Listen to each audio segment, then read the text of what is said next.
La maladie confronte fréquemment les patients et patientes, leurs proches, ainsi que les professionnels de santé à des difficultés éthiques.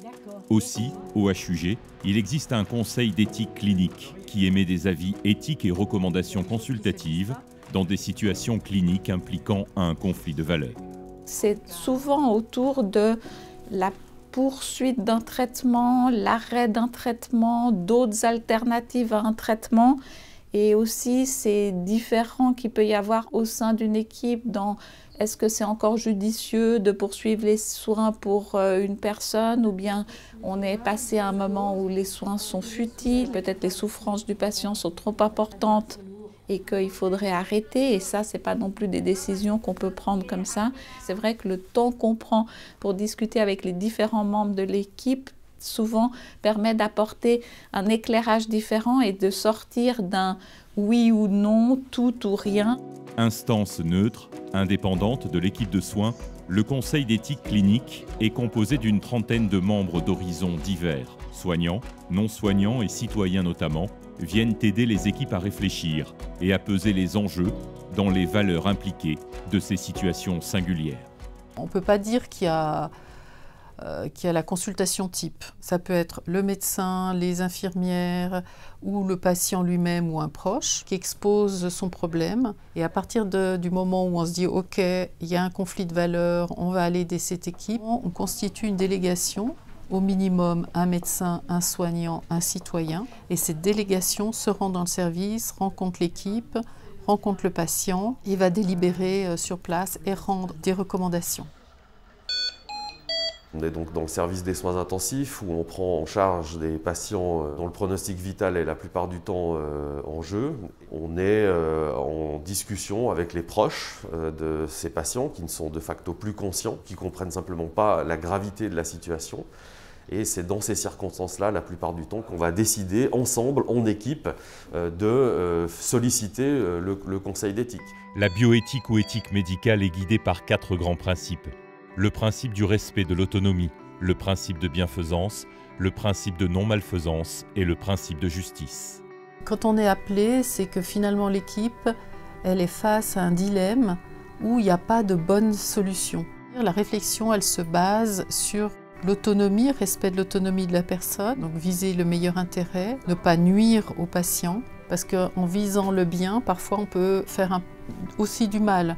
Ou pour faire le bien de quelqu'un, on pourrait être amené à vouloir le contraindre d'une façon ou d'une autre pendant un certain temps. S'assurer qu'on va donner de manière équitable en matière de soins à tous les patients. On utilise ces principes pour essayer de faire cette pesée d'intérêt et en prenant en considération ces principes. Donc nous sommes là essentiellement pour vous écouter. L'avis du conseil éthique clinique qui sera émis après les entretiens est un avis consultatif.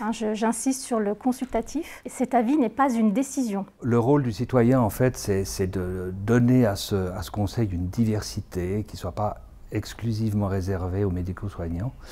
Et que ceux-ci puissent bénéficier d'un regard ou d'une réflexion différente qui sort un peu de leur cadre habituel. C'est des décisions difficiles qui doivent être prises. Quand on nous appelle, c'est pas parce que c'est pas pour un rhume, hein. Je veux dire, c'est généralement parce que c'est des décisions assez lourdes à prendre.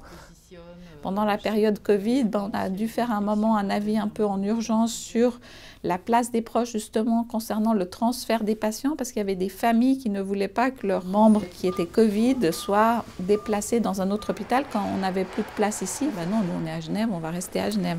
Donc on avait réfléchi un petit peu sur la place des proches dans cette situation un peu de crise. Plus récemment, on a fait un avis sur la priorisation de la reprise des activités chirurgicales.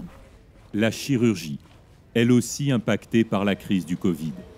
Le Conseil a dû également donner un avis sur la priorisation des patients au bloc opératoire pour les chirurgies électives et aussi répondre à la question « Quel patient pour quel degré d'urgence ?» Le Conseil d'éthique clinique intervient également dans le processus du don d'organes. Il auditionne tous les donneurs vivants afin de s'assurer de la qualité de l'information transmise par l'équipe de transplantation. Vérifier aussi que la décision du donneur potentiel soit éclairée. J'estime être en mesure de donner un rein. Il se trouve que c'est mon époux, donc J'y tiens beaucoup. J'aimerais bien qu'il vive le plus longtemps possible. Et c'est aussi le père de mes enfants. Le but de cet entretien avec le Conseil d'éthique est de laisser un moment de libre parole au potentiel donneur qui peut éventuellement exprimer s'il y avait des pressions familiales auxquelles il n'ose pas s'opposer en fait, et c'est vraiment le lieu où le patient peut s'exprimer librement. Je ne connaissais pas l'existence de ce comité d'éthique, mais je trouve que c'est une très bonne chose. Ça me semble logique de vérifier que la personne fasse ça de son propre choix, de son libre arbitre. Et normal de clore en fait tout le processus des examens par cette réunion.